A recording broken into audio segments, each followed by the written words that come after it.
வழிபாட்டு மருத்துவம் என்ற தலைப்பிலே முனைவர் எஸ் ஜெயக்குமாரி தங்கராஜ் அவர்கள் விவேகானந்தா கல்லூரி அகஸ்தீஸ்வரம் தமிழ்துறை பேராசிரியரை அன்போடு சிறந்ததொரு சொற்பொழிவாற்றுமாறு அழைக்கிறேன். பல்லாண்டு பல்லாண்டு பல்லாயிரத்தாண்டு பல கோடி நூறாயிரம் மல்லாண்ட திந்தோள் மணிவண்ணா உன் சேவடி செவ்வி திருக்காப்பு. அனைவருக்கும் இனிய மாலை நேர வணக்கங்கள். அருள்மிகு மண்டைக்காடு பகவதி அம்மன் கோயில் மற்றும் ஹைந்தவ சேவா சங்கம் இணைந்து நடத்தக்கூடிய இந்த ஆன்மீக மாநாட்டின் ஒரு பகுதியாகிய மாதர் மாநாட்டிலே பக்தி சார்ந்த கருத்துக்களை ஆன்மீக பக்த கோடிகளுக்கு முன்வைத்து மீண்டும் அதை பதிவு செய்வதற்காக இந்த மேடையில் அமர்ந்திருக்கக்கூடிய மங்கையராக பிறப்பதற்கே நல் மாதவம் செய்திட வேண்டும் அம்மா என்ற கவிமணியின் வாக்கிற்கு இணங்க அமர்ந்திருக்கக்கூடிய உரையாளர்களே, அரங்கத்தின் எதிரிலே அமர்ந்து ஆன்மீகம் சார்ந்த விஷயங்களை செவிமடுத்துக் கொண்டிருக்கக்கூடிய பக்தி கோடி பெருமக்களே, கோயில் வளாகத்திற்குள் அம்மையை தரிசித்துக் கொண்டு புண்ணியம் தரக்கூடிய உரைகளை எல்லாம் கேட்டுக்கொண்டிருக்கக்கூடிய பக்த பெருமக்களே, காவல்துறை அன்பர்களே, பத்திரிகையாளர்களே, இங்கு இருக்கின்ற ஒவ்வொருவருக்கும் மீண்டும் ஒரு முறை என்னுடைய இனிய வணக்கத்தை தெரிவித்துக் கொண்டு, பக்தியினுடைய மகத்துவம், வழிபாடு என்னென்ன விஷயங்களை எல்லாம் மானுட சமூகத்திற்கு தருகின்றது என்பது குறித்தான ஒரு சில விஷயங்களை நான் பதிவு செய்துவிட்டு விடைபெறலாம் என விளைகின்றேன். வழிபாட்டில் இரு வகை உண்டு. ஆத்மார்த்தமான வழிபாடு ஒன்று, பரார்த்த வழிபாடு மற்றொன்று.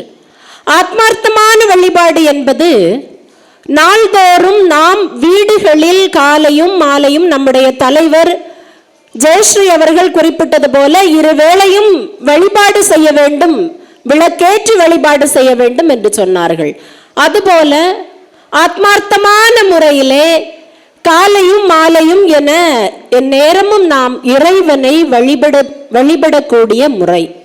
பரார்த்த வழிபாடு என்பது இது போன்ற வழிபாட்டு தலங்களில் வந்து எந்த கோயிலுக்கு செல்லுகின்றோமோ அங்கங்கு உறைந்திருக்கக்கூடிய தெய்வத்தை மனதால் நேரில் கண்ணாக பார்த்து பிறர் கூறுவதையெல்லாம் கேட்டு அருள் வழியை நாம் அடைவதற்கு செய்கின்ற வழிபாடு. வழிபாட்டு முறை எப்படி வேண்டுமானாலும் இருக்கலாம், ஆனால் அதில் இப்படித்தான் வழிபாடு இருக்க வேண்டும் என்கின்ற எந்த வரையறையையும் எந்த காலகட்டத்தையும் எந்த பக்தியை போதிக்கின்ற முதியவர்களும் நமக்கு கற்றுத்தரவில்லை. வரையறை என்ற ஒன்று இல்லாத இடத்தையும் இப்படியெல்லாம் வழிபாடு இருந்தால் நம்முடைய வாழ்வை உயர்த்தி கொள்ளலாம் என்கின்ற விதிமுறைகள் உள்ளடங்கி இருக்கின்றது. இறைவனுடைய திருநாமத்தை காதால் கேட்பது, கேட்பதற்கு இறைவன் அருள் புரிவது மிக பெரும் புண்ணியம். இறைவனை கண்ணால் பார்த்து வழிபடுவது அதைவிட பெரும் புண்ணியம். இறைவனிடம் நம்மை முழுவதுமாக சரணாகதியாக ஒப்படைத்து விடுவது அதைவிட தாண்டிய மிகப்பெரிய புண்ணியம். இவற்றிலெல்லாம் என்னென்ன விஷயங்கள் இருக்க வேண்டும் என்பதை பக்தி இலக்கியங்களில் ஆழ்வார்களாக இருக்கட்டும், அப்பர், சம்பந்தர், சுந்தரர், மாணிக்க வாசகர் போன்ற நாயன்மார்களாக இருக்கட்டும், என்னவெல்லாம் பதிவு செய்திருக்கின்றார்கள் என்பது குறித்தான சில சிந்தனையை உங்களிடம் நான் பதிவு செய்ய விளைகின்றேன். அன்பு உள்ளம் கொண்டவர்களாக நாம் எல்லோரும் இருக்க வேண்டும். ஏனென்றால் இந்த உலகை ஆள வேண்டும் என்று நாம் விரும்பினால் அது அன்பால் மட்டும்தான் முடியும். மாணிக்க வாசகர் கூட சொல்லுவாரு, அன்பால் அகம் குழைவார்க்கு அன்றி என்போல் மணியினை எய்த ஒண்ணாதே. நான் இறைவனுடைய திருவடியை அடைந்து விட்டேன், தொட்டு விட்டேன், அவனை என்னுடைய உள்ளத்திற்குள்ளே இருத்தி இருக்கின்றேன். எப்படி என்றால் பரிபூரணமான அன்பினால், ஆத்மார்த்தமான அன்பினால். எனவே அன்பால் இறைவனை வழிபட்டால் ஒழிய அவனை நம்முடைய உள்ளத்திற்குள் இருத்த முடியாது. இறைவன் வேறு, அன்பு வேறு அல்ல, இரண்டும் ஒன்றேதான். திருமூலர் மிக அற்புதமாக சொல்லுகின்றார், அன்புதான் சிவம். அன்பு சிவம் இரண்டும் ஒன்றை ஒன்று பிரிக்க இயலாதது. அன்பும் சிவமும் வேறு வேறு என்று சொல்லக்கூடியவர்கள் அறிவில்லாதவர்கள். அன்பே சிவமாக அமர்ந்திருப்பது கண்டவர்கள் எல்லாம் ஆன்மீகத்தில் கரை கண்டவர்கள், ஞானமுடையவர்கள் என்று சொல்லுகின்றார். எனவே அன்பால் மட்டும்தான் இறைவனை ஆள முடியும் என நாம் உணர்ந்து கொள்ள வேண்டும். மாதர்களினுடைய பெருமையை உணர்த்துகின்ற இந்த மாதர் மாநாட்டிலே இருக்கின்ற எல்லோருக்கும் தெரியும், வடக்கே மீரா, தெற்கே ஆண்டாள். இறைவனை மணாளனாக அடைய முடியும் என்கின்ற அன்பு சார்ந்த மரபினை நம்மிடம் நிறுவியவர்கள் அவர்கள்தான். இறைவனை எப்படி அடைவது? அன்பு என்கின்ற ஒன்றே போதும். அதால் நாம் இறைவனை முழுவதுமாக அடைந்து விட முடியும். மாணிக்க வாசகர் சொல்றாரு, யானே பொய், என் நெஞ்சம் பொய், என் அன்பும் பொய், ஆனால் வினையேன் அழுதால் உன்னை பெறலாமே. அன்பால் உருகி அகம் குலைந்து நெஞ்சகம் நைந்து நினைக்க வேண்டும். மனம் வருந்தி மனம் உருகி இறைவனை நாம் நினைத்து விட்டோம் என்றால் இறைவனை நம்முடைய உள்ளத்துக்குள் கொண்டு வர முடியும். தாயுமானவர் மிக அற்புதமாக சொல்லுவார், நெஞ்சகமே கோயில், நினைவே சுகந்தம், அன்பே மஞ்சன நீர் கொள்ளவாராய் பராபரமே என்று. நம்முடைய உள்ளத்திற்குள்ளேதான் இறைவன் இருக்கின்றான். அவனை எப்படி உள்ளத்திற்குள் கொண்டு வருவது? நாள்தோறும் இறைவனை நினைப்பதன் மூலமாக நம்முடைய உள்ளத்திற்குள் இறைவனை நாம் கொண்டு வந்து விடலாம். பெரிய புராணத்திலே பூசலார் நாயனார் புராணத்தை நீங்கள் கேட்டிருப்பீர்கள், ஒரு சிலர் படித்திருப்பீர்கள். அவருக்கு தாழாத ஒரு ஆசை, இறைவனுக்கு ஒரு கோயில் எடுக்க வேண்டும், இறைவனை அந்த கோயிலுக்கு உள்ளே அமர்த்த வேண்டும் என காலம் காலமாக அவர் ஆசை கொண்டார். அந்த ஆசையை நிறைவேற்றுவதற்கு அவர் என்ன செய்கின்றார் தெரியுமா? கோயில் கட்டுவதற்கு யாரேனும் நிதி கொடுப்பார்களா என்று ஒருத்தரையா அணுகுகின்றார். யாரும் அவருக்கு நிதி கொடுப்பார் இல்லை. அவர் அதுக்காக எல்லாம் கலங்கல்ல. அதனாலதான் தொடக்கத்திலேயே நான் உரை ஆற்ற ஆரம்பிக்கும் போதே சொன்னேன், இறைவனை இப்படித்தான் வழிபட வேண்டும் என்கின்ற எந்த ஒரு விதிமுறையும் இல்லை. எப்படியெல்லாம் நம்மால் வழிபட இயலுமோ அப்படியெல்லாம் வழிபட்டு விட வேண்டியதான். ஏனென்றால் இறைவன் அன்பு வடிவானவனாக இருக்கின்றான், அன்பை மட்டும்தான் எதிர்பார்க்கின்றான். பூசலார் நாயனார் என்ன செய்தாரு தெரியுமா? ஒரு இடத்தை மனதுக்குள்ளே தேர்ந்தெடுத்தார். செங்கல், மண், என்னெல்லாம் வேணுமோ மரம் எல்லாவற்றையும் மனதிற்குள்ளே கொண்டு வந்தார். கோயில் கட்டுமானத்திற்கு வேண்டியவர்களை எல்லாம் கொண்டு வந்தார். தச்சர்களை எல்லாம் மனதிற்குள்ளே அழைத்தார். அருமையான மேல் விதானத்தை செய்தார். எல்லாவற்றையும் உருவாக்கி கோயிலை கட்டி முடிக்கின்றார். அதோடு விட்டாரா? நல்ல நாளும் பார்த்தார். இந்த நாளில் நாம் இறைவனை இங்கே குடியமர்த்தலாம், இங்கே எழுந்தருள வைக்கலாம், கும்பாபிஷேகம் செய்வதற்கு இது ஒரு சிறந்த நாள் என நினைக்கின்றார்.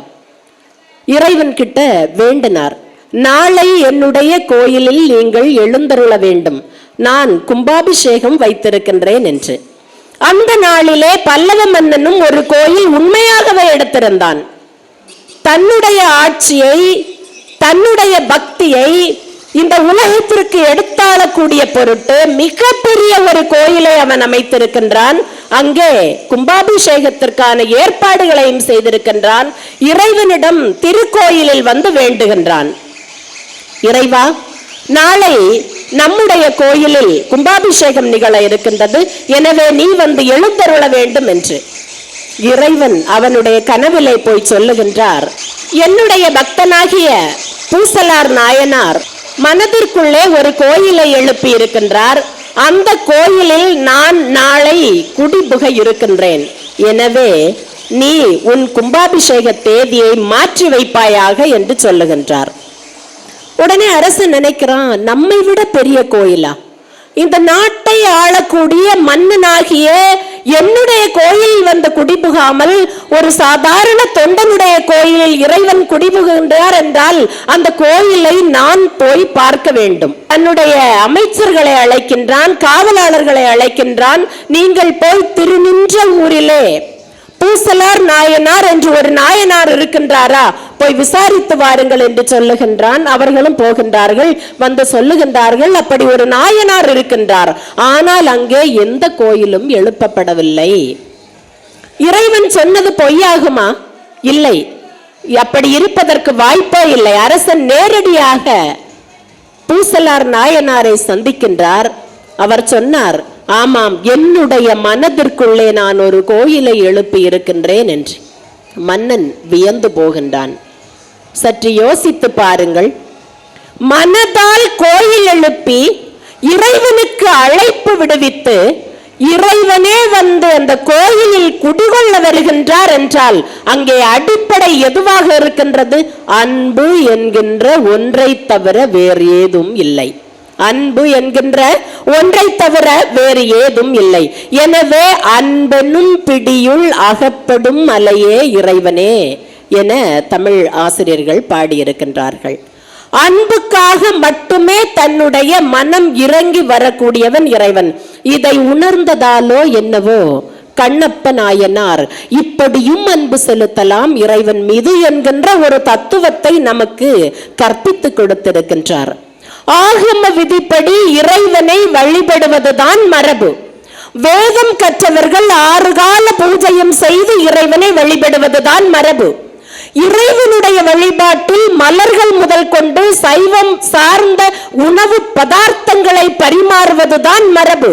ஆனால் இந்த மரபுகளை எல்லாம் உடைத்தறிந்தவர் யார் என்றால் திண்ணப்பன் என்று சொல்லக்கூடிய கண்ணப்ப நாயனார் தான். எப்படி வேண்டுமானாலும் அன்பு பாராட்டலாம், இப்படித்தான் அன்பு பாராட்ட வேண்டும் என்கின்ற வரையறை ஏதும் இல்லை என்பதை இன்றளவும் நமக்கு நிலைநிறுத்தி உணர்த்தி சென்றவர். அவர் எப்படி இறைவனை வழிபட்டார்? தான் வேட்டையாடிய பன்றி இறைச்சியை உண்டு பார்த்து சுவையான பகுதியை இறைவனுக்கு சமர்ப்பித்தார். அது மட்டுமல்லாமல் இறைவனுக்கு திருமஞ்சன நீராட்ட வேண்டும். அவர் என்ன பண்றாரு? நீர்நிலையிலிருந்து வாயில் நீரை எடுத்து வந்து அதை அப்படியே சிவபெருமானுடைய சிலையில் ஊற்றுகின்றார். அது மட்டும் இல்ல, இவருடைய பக்தியினுடைய ஆழத்தை சோதித்தறிய எண்ணிய சிவபெருமான் அவருடைய கண்களில் இருந்து இரத்தத்தை வழிய செய்த போது சற்றும் சிந்திக்காமல் தான் பரிபூரணமான அன்பு வைத்திருக்கக்கூடிய இறைவனுடைய கண்ணில் இருந்து கண்ணீர் வருகின்ற இரத்தம் கண்ணீராக ஓடுகின்றதே என நினைத்து தன்னுடைய கண்ணை இடந்து அப்புகின்றார். இதுதான் ஆத்மார்த்தமான அன்பு. 100% யாருக்கும் ஈடு இணையற்ற அன்பு. இறைவன் மீது அன்பு கொள்ளும் போது, இறைவன் மீது அதீதமான பக்தி கொள்ளும் போது அங்கே இவ்வளவுதான் என்கின்ற அளவுகோல் இருத்தல் கூடாது.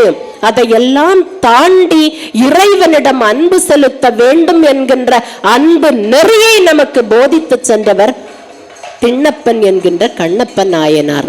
இறைவனாலேயே கண்ணப்ப என்று அழைக்கின்ற அளவிற்கு அவருடைய அன்பு மிகுதியாக இருந்தது என்றால் நாம் வழிபாடு என்ற ஒன்று வருகின்ற போது அன்பாலேயே இறைவனை நாம் வழிபடுவோம்.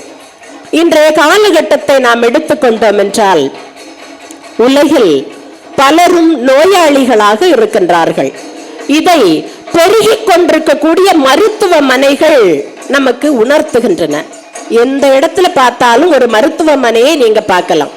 அதெல்லாம் தாண்டி எங்க பார்த்தாலும் சில மருந்தகங்களை நீங்க பார்க்கலாம், மருத்துவமனைக்கு உள்ளேயும் வெளியேயும் என்று. ஆன்மீகவியலாளர்கள் என்ன சொல்லுகின்றார்கள் என்றால், நோய் மிகுவதற்கு என்ன காரணம் என்றால் மனம் சார்ந்த விஷயங்கள் தான். மனம் தூய்மையாக இருந்துவிட்டால் அந்த உடல் நோய் என்ற ஒன்றை பெறாது. எனவே எப்போதும் மனதை சுகமாக வைத்துக் கொள்ளுங்கள், மனதை இனிமையாக இருத்திக் கொள்ளுங்கள். மனம் என்கின்ற ஒன்று இயல்பாக இருக்கும் போது எந்த நோயும் நம்மை தொடுவதற்கு வாய்ப்பே இல்லை என்கின்றார். எனவேதான் கவிமணி சொல்லுவார், எல்லா இடமும் நான் தேடி பார்க்கின்றேன். கோயில் முழுவதும் கண்டேன், உயர் கோபுரம் ஏறி கண்டேன், தேவாதி தேவனை நான் எங்கேயும் தேடியும் கண்டிலனே என்று. மறுமொழியாக அடுத்த வரியை அவர் பாடுகின்றார், உள்ளத்தில் உள்ளானடி அதை நீ உணர வேண்டுமடி என்று.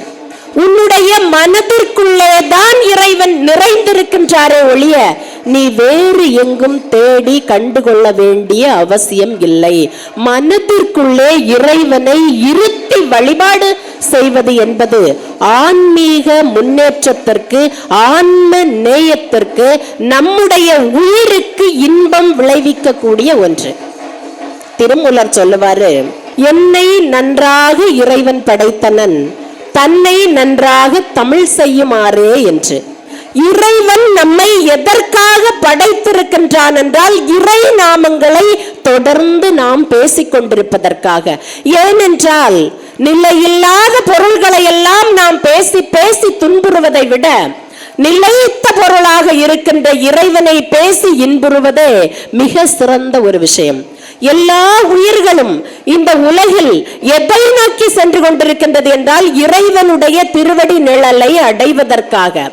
திருநாவுக்கரசர் சொல்லுவாரு, எப்போது நான் மிகப்பெரிய அளவில்லாத இன்பத்தை பெற்றேன் என்றால் மாசல் வீணையும் மாலை மதியமும் வீசு தண்டலும் வீங்கிளவேனிலும் மூசு வண்டரை பொய்கையும் போன்றதே ஈசனந்தன் இணையடி நீழலே என்று. அவரை சமண சமயத்திற்கு வருமாறு சமண சமயவாதிகள் அழைத்த போது அவர் வரவில்லை என்று மறுக்கின்றார். நாம் ஆர்க்கும் குடியெல்லாம் நமனை அஞ்சோம், நான் யாருக்கும் அடிமை கிடையாது, எமன் வந்தா கூட நான் அஞ்ச மாட்டேன் அப்படின்னு அவர் சொல்றார். எனவே அவருக்கு தீராத துன்பங்களை கொடுக்கின்றார்கள். அப்படி தீராத துன்பங்களை கொடுக்கும் போது அவர் சுண்ணாம்பு காலவாய்க்குள்ள போட்டு நீற்றப்படுகிறார். அப்ப அவர் சொல்றாரு, இறைவனுடைய எண்ணங்களை நான் மனதில் அமர்த்தி கொண்டதால் தென்றல் காற்று தழுவி கொண்டு போகும்போது எத்தகைய சுக அனுபவம் கிடைக்குமோ, மாசில்லாத வீணையிலிருந்து வரக்கூடிய இசை எத்தகைய இன்பத்தை கொடுக்குமோ, அது போன்ற இன்பங்களை எல்லாம் நான் சுண்ணாம்பு காலவாய்க்குள்ள இருக்கும்போது பெற்றேன் என்று சொல்லுகின்றார். அப்போ சற்று யோசித்து பாருங்கள், இறைவனுடைய எண்ணங்கள் பரிபூரணமாக நம்மை ஆட்கொண்டு விட்டால் எந்த தீய சக்தியாலும் நம்மை தொட்டுவிட இயலாது, எந்த சிந்தனைகளாலும் நம்மை அலைகழித்து விட முடியாது. எனவே எந்நேரமும் இறைவனை நினைத்து கொண்டிருக்க வேண்டும். எந்நேரமும் நான் எப்படி நினைக்கணும் தெரியுமா? துஞ்சலும் துஞ்சல் இல்லாத போழ்தினும் நெஞ்சகம் நைந்து நினைமின் அப்படின்னு சொல்றாரு. தூங்குறப்பவும் தூங்காத பொழுதிலும் விழித்து கொண்டிருக்கக்கூடிய வேளையிலும் என எல்லா வேளைகளிலேயுமே யாரை நினைக்கணும்? இறைவனை நினைக்க வேண்டும். திருப்பாணாழ்வார் அப்படின்னு ஒரு ஆழ்வார் இருந்தாரு. அவர் கங்கை கரையில உட்கார்ந்து திருவரங்கத்தில் இருக்கக்கூடிய இறைவனை வாழ்த்தி பாடிக்கொண்டே இருக்கின்றார் தன்னுடைய மனதில். அப்படி அவர் வாழ்த்தி கொண்டிருக்கும் போது அந்தணர் ஒருவர் அங்க தண்ணீர் எடுக்கிறதுக்கு வராரு. இவர் அதற்கு இடையூறாக நிற்கின்றார். எட்டிப்போ தூரப்போ என்றெல்லாம் சொல்லுகின்றார். சொன்ன போது இவர் ஒதுங்கவில்லை. அந்த நேரத்தில் ஒருவன் இவர் மீது கல்லால் எறிகின்றான். இவருடைய உடலில் காயம்பட்டு இரத்தம் வழிகின்றது.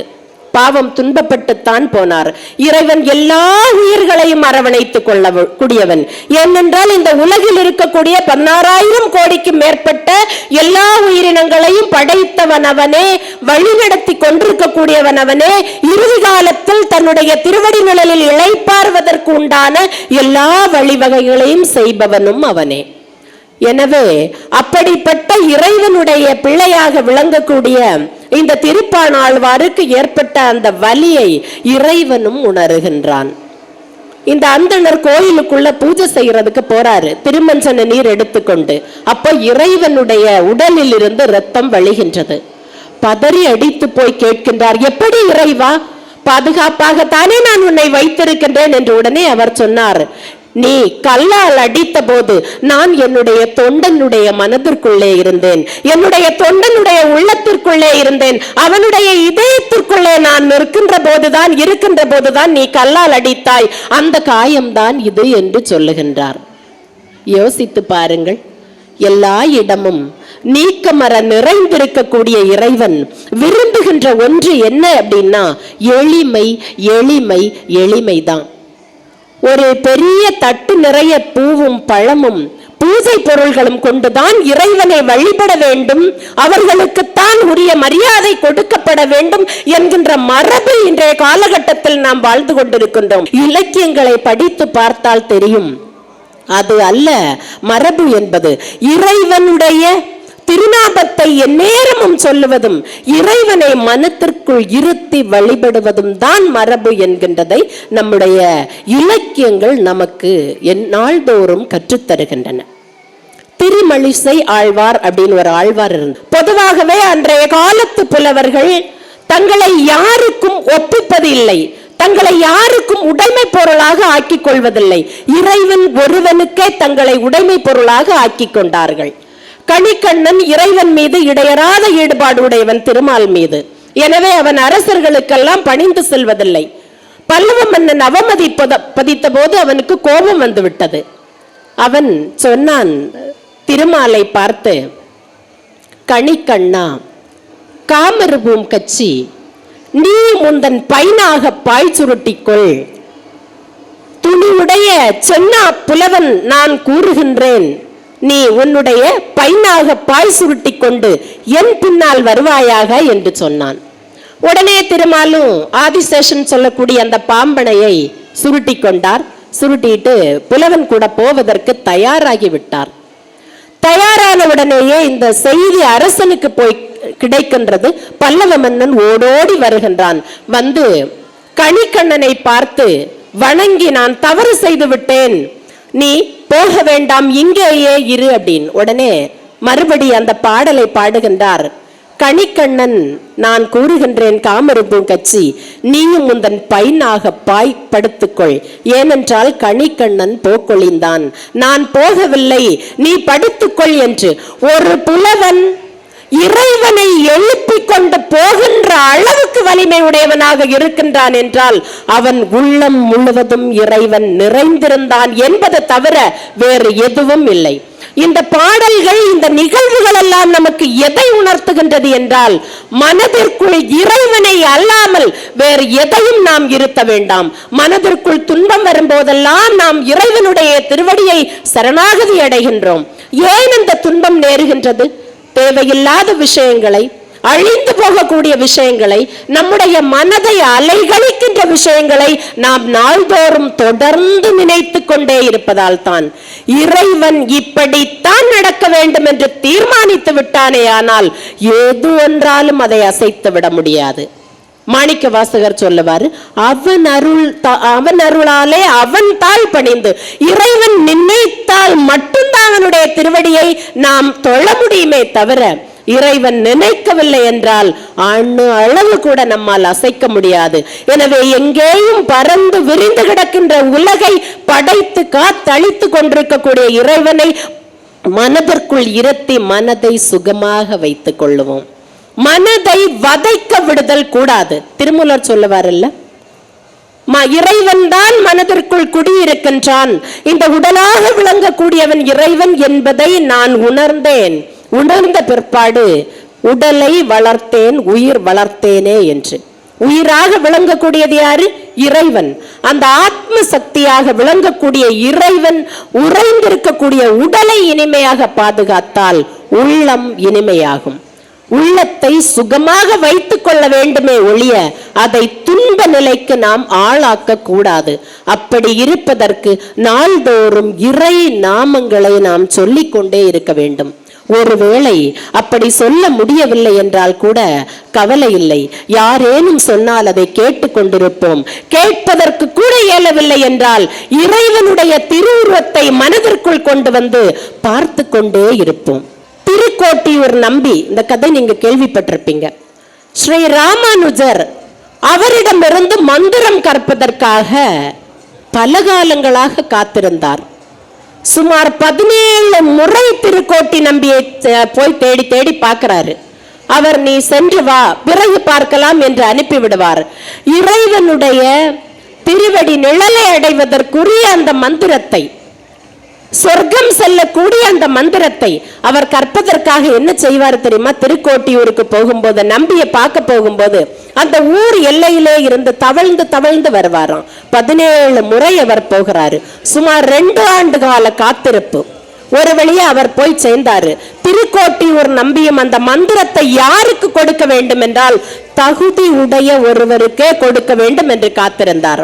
ஸ்ரீ ராமானுஜரை பார்த்தபோது அவருக்கு இனி இவருக்கு இந்த மந்திரத்தை கொடுக்கலாம், மந்திரத்தை பெறுவதில் இவனுக்கு மன உறுதி இருக்கின்றது. ஏனென்றால் 17 முறை இந்த மந்திரம் பெறுவதற்கு இவன் வந்து கொண்டிருக்கின்றான். மன உறுதி, அந்த உறுதி எந்த நேரமும் குலைந்து விடாமல் இருத்தல் வேண்டும்.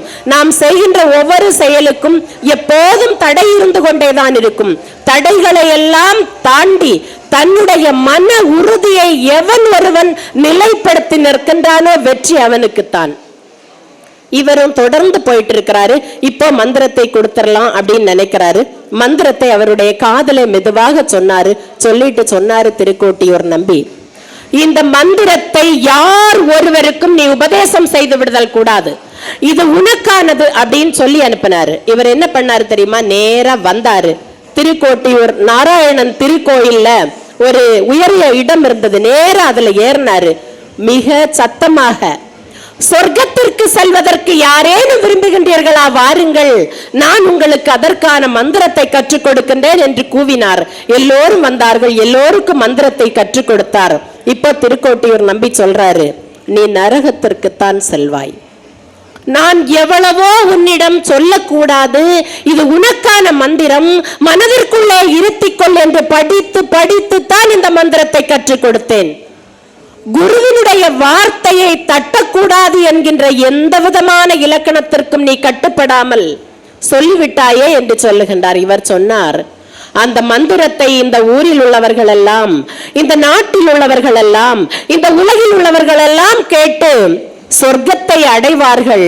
நான் ஒருவன் தானே நரகத்திற்கு செல்லுவேன், இதில் கவலை ஏதும் இல்லை அப்படின்னு சொன்னாராம். தன்னுடைய உள்ள மகிழ்ச்சியை அவர் வெளிப்படுத்தினாராம். பாருங்க, அவருடைய மனம் எவ்வளவு சுகமானதாக இருந்தால், இந்த உலகம் சுபிக்ஷமாக வாழ வேண்டும் என்று இருந்தால் இப்படியெல்லாம் சொல்லி இருப்பார்.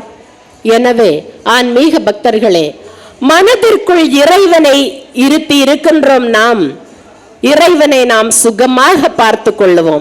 ஏனென்றால் மனதால் இறைவனை கட்டுப்படுத்த முடியும் என்பதை நம்முடைய ஆன்மீக பெரியவர்கள் நமக்கு பல இடங்களில், பல தருணங்களில், பல்வேறு வழிமுறைகளில் நமக்கு கற்றுக் கொடுத்திருக்கின்றார்கள்.